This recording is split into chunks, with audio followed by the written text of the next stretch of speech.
Hi friends, welcome to CT Tech channel. நம்ம இந்த வீடியோல எதை பத்தி பார்க்க போறோம்னா, நீங்க Airtel SIM யூஸ் பண்ணி அதுக்கு காலர் டியூன் வச்சிருக்கீங்கன்னா அந்த காலர் டியூன் இப்போ வேண்டாம்னு நினைச்சு அதை டீஆக்டிவேட் பண்ணனும்னா அது எப்படி பண்றது அத பத்தி தான் நம்ம இந்த வீடியோல கிளியரா பார்க்க போறோம். ஓகே फ्रेंड्स, வீடியோக்குள்ள போறதுக்கு முன்னாடி நம்ம சேனலை ஃபர்ஸ்ட் டைம் பாக்குறீங்கன்னா சப்ஸ்கிரைப் பண்ணுங்க. கூடவே ஒரு பெல் ஐகான் இருக்கும், அதையும் கிளிக் செய்து ஆல் ஆப்ஷனை எனேபிள் பண்ணுங்க.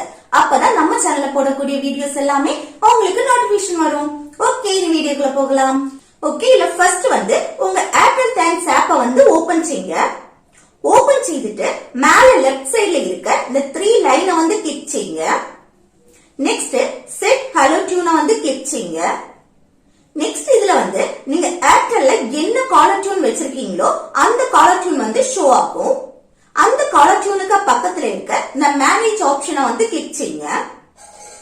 நெக்ஸ்ட் இந்த காலர் டியூனுக்கு பக்கத்துல இருக்க இந்த ஆரோவை கிளிக் செய்யுங்க. நெக்ஸ்ட் இதுல ரிமூவ் கரண்ட் காலர் டியூன் இந்த ஆப்ஷனை கிளிக் செய்யுங்க. நெக்ஸ்ட் இதுல எஸ் ஆப்ஷனை கிளிக் செய்யுங்க.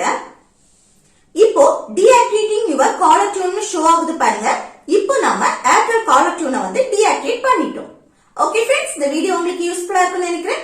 யூஸ்ஃபுல்லா இருந்துச்சுன்னா இந்த வீடியோக்கு லைக் பண்ணுங்க, உங்க ஃப்ரெண்ட்ஸ்க்கு ஷேர் பண்ணுங்க. Okay, thank you.